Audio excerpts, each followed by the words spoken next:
Terima kasih Anda masih bersama kami. Bagi Anda yang baru saja bergabung, kami hadirkan kembali 3 berita utama hari ini. Sidak lapak hewan kurban di Kota Semarang, 6 sapi terinfeksi penyakit mulut dan kuku.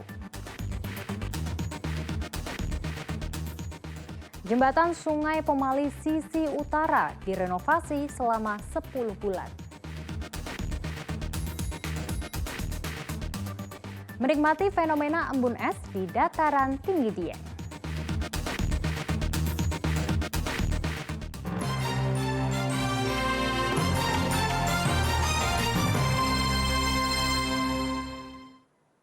Dampak banjir bandang di Desa Tunjung Rejo, Kabupaten Pati menyisakan kesulitan bagi warga.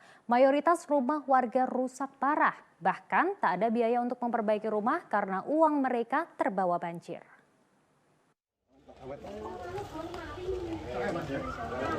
Beginilah kondisi rumah pasangan suami istri Kasmani dan Samini, warga Desa Tunjung Rejo, Kecamatan Margoyoso, Kabupaten Pati.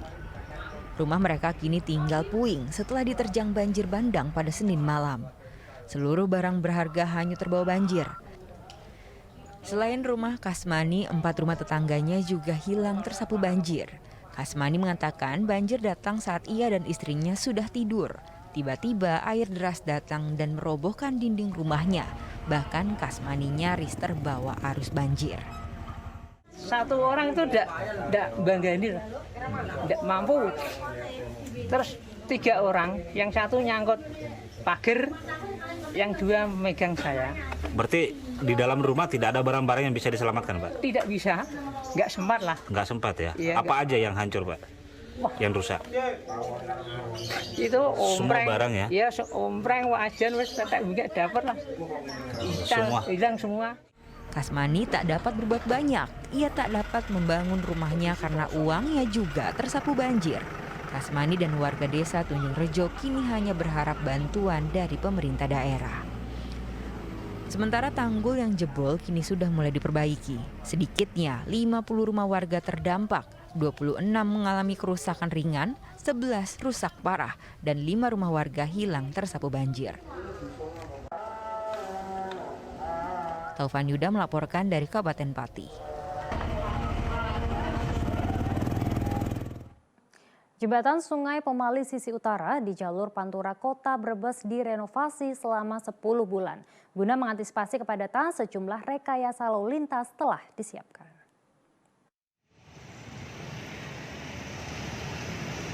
Inilah jembatan Sungai Pemali sisi utara di jalur Pantura Kota Brebes. Jembatan yang sudah berusia 50 tahun ini akhirnya diperbaiki.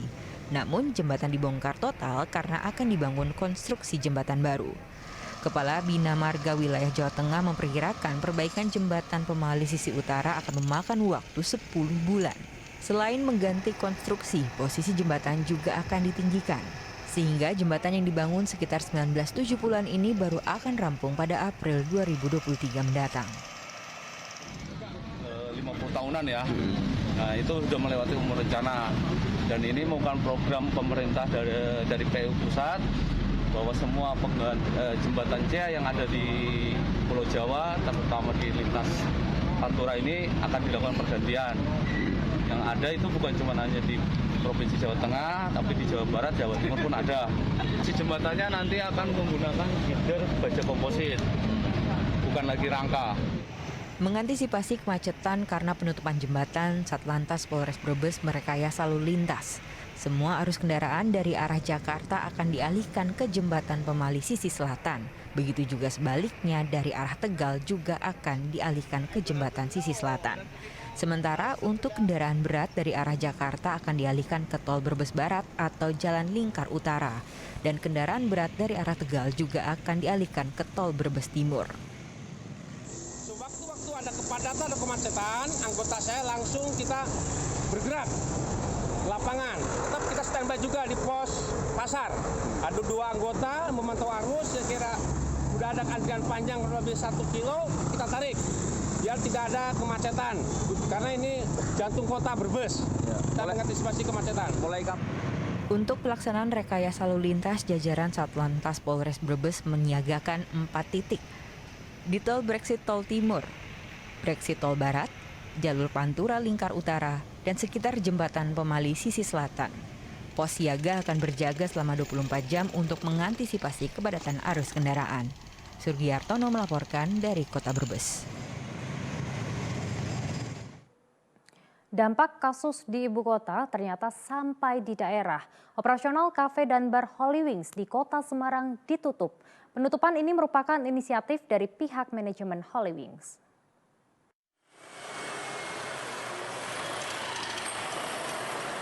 Penutupan sejumlah kafe dan bar Holy Wings di ibu kota berimbas di daerah lain, seperti Holy Wings di kawasan Kota Lama Semarang yang juga ikut ditutup. Tak ada aktivitas, bahkan pelang nama Holy Wings juga sudah dilepas. Kepala Satpol PP Kota Semarang membenarkan penutupan kafe dan bar itu. Penutupan Holy Wings bukan inisiasi dari pemerintah Kota Semarang ataupun Satpol PP, tetapi inisiatif dari pihak manajemen. Penutupan kafe dan bar sejak 28 Juni lalu ini guna menghindari hal-hal yang tak diinginkan usai heboh promo minuman keras dengan membawa nama Muhammad dan Maria. Kasatpol PP Kota Semarang belum memastikan sampai kapan penutupan kafe dan bar ini. Jadi sementara ini Holy Wings kami anggap tidak ada masalah ya, karena perizinan mulai dari minuman beralkohol, IMB, KRK ada semua, sehingga ada terkait dampak yang di DKI itu ya kami nggak bisa apa-apa. Terus kami komunikasi sama manajemennya, intinya mereka karena ada dampak ini menutup sendiri sampai berapa hari itu tergantung manajemen. Sebelumnya heboh promo minuman keras kepada orang yang bernama Muhammad dan Maria oleh Holy Wings di Jakarta. Promo itu berbuntut panjang hingga berakhir pada penutupan 12 kafe dan bar Holy Wings di Jakarta. Ali Mustagirin melaporkan dari Kota Semarang. Berita selanjutnya untuk Anda, cuaca ekstrim di dataran tinggi Dieng memiliki pesona tersendiri. Embun yang berubah menjadi es ini menjadi fenomena yang dinanti wisatawan saat berkunjung ke Kabupaten Banjarnegara. Fenomena embun es kembali terlihat di kawasan dataran tinggi Dieng, Kabupaten Banjarnegara. Sejak subuh, wisatawan dan warga terbangun untuk menyaksikan munculnya embun es. Cuaca ekstrim hingga -1 derajat menjadi fenomena yang ditunggu. Saat itu, tak hanya panorama alam yang dinanti, tetapi embun es juga menjadi primadona tersendiri. Memang dalam beberapa hari terakhir, suhu di Dieng menurun drastis. Suhu di kisaran 0 hingga 3 derajat ini menjadi momen bagi wisatawan untuk berburu embun yang berubah menjadi butiran es. Sebagian dari mereka rela menunggu beberapa hari untuk melihat kemunculan embun es di Dieng. Meski harus menahan dinginnya Dieng, wisatawan mengaku puas dengan fenomena alam ini. Alhamdulillah dapat embun es ya Mas, nggak rugi ke sini jauh-jauh dari Seragen ke sini. Perjalanan jauh juga Mas, ngajak anak-anak. Ini kan cuacanya ekstrim, ini ada persiapan khusus nggak? Ya paling minum vitamin, jahitan tubuh sama jaket komplit Mas. Sarung tangan, kaos kaki. Dari kemarin pun, dari sore maghrib itu sudah berasa banget dinginnya, sampai malam itu jam 7:30 udah 5 derajat, sampai tengah malam udah 0 derajat, udah titik beku kan, akhirnya sampai pagi-pagi minus 1. Embun es di dataran tinggi Dieng mulai terlihat sejak pukul 2 dini hari hingga pukul 6 pagi. Keindahannya semakin terlihat seiring dengan munculnya matahari dari ufuk timur. Keindahan alam ini menjadi potensi wisata di dataran tinggi Dieng. Mardianto melaporkan dari Kabupaten Banjarnegara. Ya, informasi embun es di Dieng tadi mengakhiri jumpa kita hari ini. Atas nama rekan yang bertugas, saya Dana Paramita mengucapkan terima kasih atas kebersamaan Anda. Selamat beraktivitas dan sampai jumpa.